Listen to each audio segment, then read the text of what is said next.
ಶ್ರೀ ಗಣಪತಿ ಶಾರದಾ ಗುರುಭ್ಯೋ ನಮಃ. ಶ್ರೀರಾಮ ರಾಮ ರಾಮೇತಿ ರಮೇ ರಾಮೇ ಮನೋರಮೆ ಸಹಸ್ರನಾಮ ತತ್ತುಲ್ಯಂ ರಾಮನಾಮ ವರಾನನೆ. ಶ್ರೋತೃಗಳಿಗೆ ಶ್ರೀಮದ್ ವಾಲ್ಮೀಕಿ ರಾಮಾಯಣದ ಬಾಲಕಾಂಡದಲ್ಲಿ ಯಜ್ಞವನ್ನು ಮಾಡಿಸುವಂತೆ ದಶರಥನು ವಸಿಷ್ಠರನ್ನು ಪ್ರಾರ್ಥಿಸಿದುದು. ವಸಿಷ್ಠರು ಪರಿವಾರದವರಿಗೆ ಯಜ್ಞದ ಸಿದ್ಧತೆಗಳನ್ನು ಮಾಡುವಂತೆ ಆದೇಶವಿತ್ತದು. ಸುಮಂತ್ರನು ಎಲ್ಲ ರಾಜರಿಗೂ ಯಜ್ಞಕ್ಕಾಗಿ ಆಹ್ವಾನವಿತ್ತುದು. ಆಗಮಿಸಿದ ರಾಜರಿಗೆ ಸತ್ಕಾರ, ಪತ್ನಿಯರೊಡನೆ ದಶರಥನ ಯಜ್ಞದೀಕ್ಷೆ ಎಂಬ 13ನೆಯ ಸರ್ಗಕ್ಕೆ ಸ್ವಾಗತ. ಪುನಃ ಪ್ರಾಪ್ತೆ ವಸಂತೇತು ಪೂರ್ಣ ಸಂವತ್ಸರೋ ಭವತ್ ಪ್ರಸವಾರ್ಥಂ ಗತೋ ಯಷ್ಟುಂ ಹಯಮೇಧೇನ ವೀರ್ಯವಾನ್. ಹಿಂದೆ ಹೇಳಿದಂತೆ ವಸಂತ ಋತುವು ಪ್ರಾಪ್ತವಾದೊಡನೆಯೇ ದಶರಥನು ಪೂರ್ಣಿಮೆಯ ದಿನ ಸಂಗ್ರಹಣೇಷ್ಟಿಯನ್ನು ಮಾಡಿ ಅಶ್ವಮೇಧ ಯಾಗಕ್ಕೆ ಸಂಕಲ್ಪ ಮಾಡಿದನು. ಅನಂತರ ಬ್ರಹ್ಮೋದನ, ಮೇಧಾಶ್ವ ಬಂಧನ, ಸ್ವಾಪ ಸ್ನಾಪನ, ಪ್ರೋಕ್ಷಣ, ವಿಮೋಚನಾದಿ ಕರ್ಮಗಳು ಯಥಾಕ್ರಮವಾಗಿ ನಡೆದವು.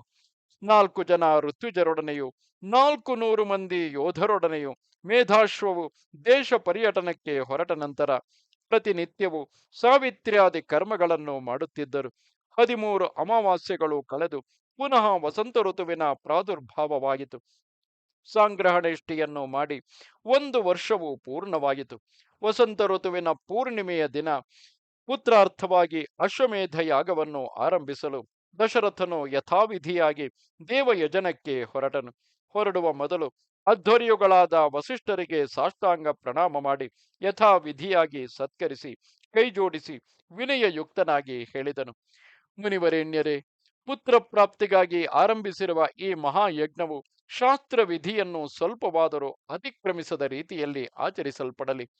ದ್ರವ್ಯ, ದೇವತಾ, ಕರ್ಮಾದಿ ರೂಪವಾದ ಯಜ್ಞಾಂಗಗಳಲ್ಲಿ ರಾಕ್ಷಸರಿಂದ ವಿಘ್ನ ಉಂಟಾಗದ ರೀತಿಯಲ್ಲಿ ಯಜ್ಞ ಕರ್ಮವನ್ನು ಮಾಡಿರಿ. ಮಹರ್ಷಿಗಳೇ, ತಾವು ನನಗೆ ಪರಮ ಸ್ನೇಹಿತರು ಆಗಿರುವಿರಿ. ಸರ್ವಕಾಲದಲ್ಲಿಯೂ ನನಗೆ ಅಜ್ಞಾನವನ್ನು ಹೋಗಲಾಡಿಸಿ ಜ್ಞಾನ ಜ್ಯೋತಿಯನ್ನು ತೋರುವ ಪರಮ ಗುರುಗಳು ತಾವೇ ಆಗಿರುವಿರಿ. ಆದುದರಿಂದ ಪ್ರಾರಂಭವಾಗಿರುವ ಈ ಅಶ್ವಮೇಧ ಯಾಗದ ಪೂರ್ಣ ಭಾರವನ್ನು ತಾವೇ ವಹಿಸಿಕೊಳ್ಳಬೇಕೆಂದು ಪ್ರಾರ್ಥಿಸುತ್ತೇನೆ. ದಶರಥನು ಮೇಲೆ ಹೇಳಿದ ರೀತಿಯಲ್ಲಿ ಪ್ರಾರ್ಥಿಸಲು ಪರಮ ಕಾರುಣಿಕರಾದ ವಸಿಷ್ಠರು ದಶರಥನಿಗೆ ಹೇಳಿದರು. ಮಹಾರಾಜ, ನಿನ್ನ ಪ್ರಾರ್ಥನೆಯಂತೆ ನೀನು ಆರಂಭಿಸಿರುವ ಯಜ್ಞ ನಿರ್ವಹಣೆಯ ಸಂಪೂರ್ಣ ಭಾರವನ್ನು ನಾನೇ ವಹಿಸಿಕೊಂಡು ಸ್ವಲ್ಪವಾದರೂ ನ್ಯೂನಾತಿರೇಕವಾಗದ ರೀತಿಯಲ್ಲಿ ನೋಡಿಕೊಳ್ಳುವೆನು. ಅನಂತರದಲ್ಲಿ ಬ್ರಾಹ್ಮಣರನ್ನು, ವೃದ್ಧರನ್ನು, ಶ್ರೌತ ಪ್ರಯೋಗ ಕುಶಲರನ್ನು, ಯಜ್ಞ ದ್ರವ್ಯಾಹರಣದಲ್ಲಿ ನಿಯುಕ್ತರಾದವರನ್ನು, ಪರಮ ಧಾರ್ಮಿಕರಾದ ವೃದ್ಧರನ್ನು, ಯಜ್ಞ ಕರ್ಮದ ಅಂತ್ಯವಾಗುವವರೆಗೂ ಸಂದರ್ಭೋಚಿತವಾದ ಕಾರ್ಯಗಳಲ್ಲಿ ನಿಯೋಜಿತರಾಗಿದ್ದ ಸೇವಕರನ್ನು, ಇಷ್ಟಕಾದಿಗಳನ್ನು ಸಿದ್ಧಪಡಿಸಲು ಆಹ್ವಾನಿತರಾದ ಶಿಲ್ಪಿಗಳನ್ನು, ಸೃಕ್ಕು, ಸೃವ, ಚಮಸ, ಗ್ರಹ ಯೂಪಾದಿಗಳನ್ನು ಮಾಡಲು ನಿಯೋಜಿತರಾದ ಬಡಗಿಗಳನ್ನು, ಜ್ಯೋತಿಷಿಕರನ್ನು, ಚಿತ್ರಪಟಗಳನ್ನು ಬರೆಯಲು ನಿಯೋಜಿತರಾದ ಚಿತ್ರಕಾರರನ್ನು, ರಸಾಭಿನಯ ಮಾಡುವ ನಟರನ್ನು, ಭಾವಾಭಿನಯ ಮಾಡುವ ನರ್ತಕರನ್ನು ಕುರಿತು ಹೇಳಿದರು. ಋತ್ವಿಜರೇ, ನೀವು ರಾಜಶಾಸನಕ್ಕೆ ಅನುಸಾರವಾಗಿ ಯಜ್ಞ ಕರ್ಮವನ್ನು ಆರಂಭಿಸಿರಿ. ಶಿಲ್ಪಿಗಳು 1000 ಇಟ್ಟಿಗೆಗಳನ್ನು ಸಿದ್ಧಪಡಿಸಲಿ. ಮರಗೆಲಸದವರು ವಿಶಾಲವಾದ, ಉನ್ನತವಾದ ಮತ್ತು ಸುಂದರವಾದ ರಾಜ ನಿವಾಸಕ್ಕೆ ಯೋಗ್ಯವಾದ ರಾಜ ಸದನಗಳನ್ನು ನಿರ್ಮಿಸಲು ಉದ್ಯುಕ್ತರಾಗಲಿ. 100 ಬ್ರಾಹ್ಮಣರ ವಾಸಕ್ಕೆ ಯೋಗ್ಯವಾದ ಶುಭ ಲಕ್ಷಣಗಳುಳ್ಳ ಮನೆಗಳನ್ನು ಕಟ್ಟಲಿ. ಆ ಮನೆಗಳು ಭಕ್ಷ್ಯ, ಭೋಜ್ಯ, ಲೇಖ್ಯ, ಚೋಷ್ಯ, ಪಾನೀಯಾದಿಗಳಿಂದ ಸಮೃದ್ಧವಾಗಿರಬೇಕು. ಉಳಿದವರು ತಮಗೆ ನಿಯೋಜಿಸಿರುವ ಕಾರ್ಯಗಳನ್ನು ಶ್ರದ್ಧಾಸಕ್ತಿಗಳಿಂದ ನಿರ್ವಹಿಸಬೇಕು. ಇದೇ ರೀತಿಯಲ್ಲಿ ಅಯೋಧ್ಯ ನಗರದ ಪ್ರಜೆಗಳಿಗೂ ಮಹಾಯಜ್ಞದ ಸಂದರ್ಶನಕ್ಕೆ ಅನುಕೂಲವಾಗುವಂತೆ ವಿಸ್ತಾರವಾದ ಮಂಟಪಗಳು ಸಿದ್ಧವಾಗಬೇಕು. ಬಹಳ ದೂರದಿಂದ ಆಗಮಿಸಲಿರುವ ರಾಜರಿಗೆ ಪ್ರತ್ಯೇಕವಾಗಿ ಬಿಡಾರಗಳಿರಬೇಕು. ಅಶ್ವಶಾಲೆಗಳು, ಗಜಶಾಲೆಗಳು ಮತ್ತು ಶಯ್ಯಾಗ್ರಹಗಳು ಅವರಿಗೆ ಪ್ರತ್ಯೇಕವಾಗಿರಬೇಕು. ವಿದೇಶಗಳಿಂದ ಬರುವ ಸೈನಿಕರುಗಳಿಗೂ ವಾಸ ಮಾಡಲು ಯೋಗ್ಯವಾದ ಭವನಗಳನ್ನು ನಿರ್ಮಿಸಬೇಕು. ಈ ಮನೆಗಳೆಲ್ಲವೂ ಹಿಂದೆ ಹೇಳಿದಂತೆ ಭಕ್ಷ್ಯ ಭೋಜ್ಯಾದಿಗಳಿಂದ ಕೂಡಿರಬೇಕು. ಆ ಮನೆಗಳಲ್ಲಿ ಶೃಂಗಾರ ಯೋಗ್ಯವಾದ ಚಂದನಾದಿಗಳಿರಬೇಕು. ಕಾಮೋಪಭೋಗ ವಸ್ತುಗಳೆಲ್ಲವೂ ಇರಬೇಕು. ವಿದೇಶಗಳಿಂದ ಯಜ್ಞಾರ್ಥವಾಗಿ ಬರಲಿರುವ ಪ್ರಜೆಗಳಿಗೂ ತಂಗಲು ಯೋಗ್ಯವಾದ ಮನೆಗಳನ್ನು ನಿರ್ಮಿಸಬೇಕು.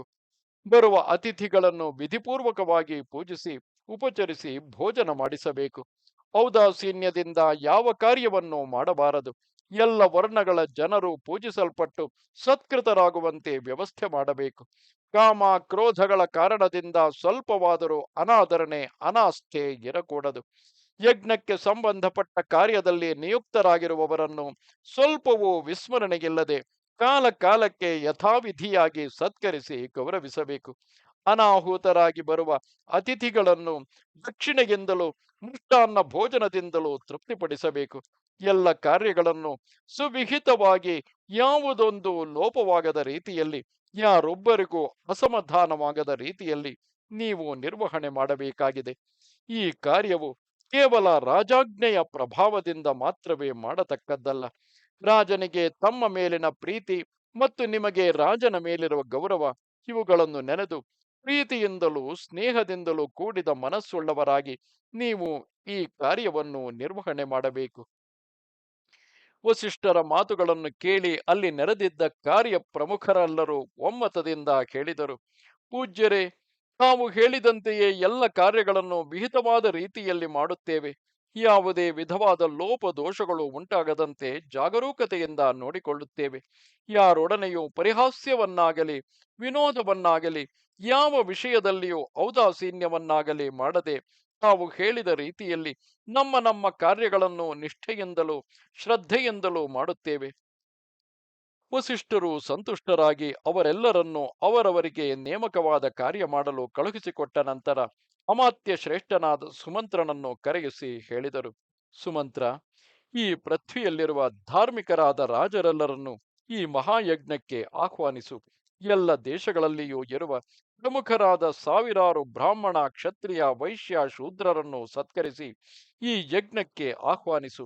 ವೇದ ವೇದಾಂಗ ಪಾರಂಗತನಾದ ಎಲ್ಲ ಶಾಸ್ತ್ರಗಳಲ್ಲಿಯೂ ನಿಷ್ಣಾತನಾದ ಸತ್ಯ ವಿಕ್ರಮನಾದ ಶೂರನಾದ ಮಿಥಿಲಾಧಿಪತಿಯಾದ ಜನಕನನ್ನು ಈ ಯಜ್ಞಕ್ಕೆ ಆಹ್ವಾನಿಸು. ದಶರಥನ ಪೂರ್ವ ಸಂಬಂಧಿಯಾದ ಮಹಾನುಭಾವನಾದ ಜನಕನನ್ನು ನೀನೇ ಹೋಗಿ ಸತ್ಕರಿಸಿ ಆಹ್ವಾನಿಸು. ನೀನೇ ಹೋಗಿ ಆಹ್ವಾನಿಸಬೇಕಾದ ಉಳಿದ ರಾಜರ ಹೆಸರನ್ನು ಹೇಳುವೆನು ಕೇಳು. ಸ್ನೇಹಪರನಾದ ಪ್ರಿಯವಾದಿಯಾದ ದಶರಥನ ಮಿತ್ರನಾದ ಕಾಶಿರಾಜನನ್ನು ನೀನೇ ಹೋಗಿ ಸತ್ಕರಿಸಿ ಆಹ್ವಾನಿಸು. ವೃದ್ಧನಾಗಿಯೂ ಪರಮ ಧಾರ್ಮಿಕನಾಗಿಯೂ ಇರುವ ದಶರಥನ ಮಾವನಾದ ಏಕಯ ದೇಶದ ಅಧಿಪತಿಯನ್ನು ನೀನೇ ಹೋಗಿ ಪುತ್ರ ಪರಿವಾರ ಸಮೇತನಾಗಿ ಯಜ್ಞಕ್ಕೆ ಬರಬೇಕೆಂದು ಆಹ್ವಾನಿಸು.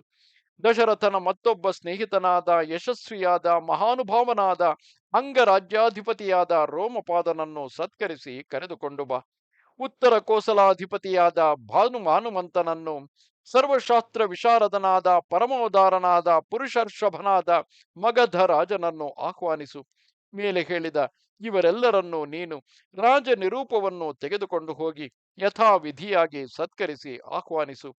ಪೂರ್ವ ದಿಕ್ಕಿನಲ್ಲಿರುವ ರಾಜರನ್ನು, ಸಿಂಧು ಸೌವೀರಾಧಿಪತಿಗಳನ್ನು, ಸೌರಾಷ್ಟ್ರದ ರಾಜರನ್ನು, ದಕ್ಷಿಣ ದಿಕ್ಕಿನಲ್ಲಿರುವ ದೇಶಗಳ ಅಧಿಪತಿಗಳನ್ನು, ನಿಷ್ಠಾವಂತರಾದ ದೂತರನ್ನು ಕಳುಹಿಸಿ ಆಹ್ವಾನಿಸು. ಇವರಲ್ಲದೆ ಭೂವಲಯದಲ್ಲಿರುವ ನಮ್ಮ ರಾಜನಿಗೆ ಪ್ರಿಯರಾದ ಇತರ ರಾಜರನ್ನು ಪರಿವಾರ ಸಮೇತರಾಗಿ ಅಶ್ವಮೇಧ ಯಾಗಕ್ಕೆ ಕೂಡಲೇ ಆಗಮಿಸುವಂತೆ ಆಹ್ವಾನಿಸು.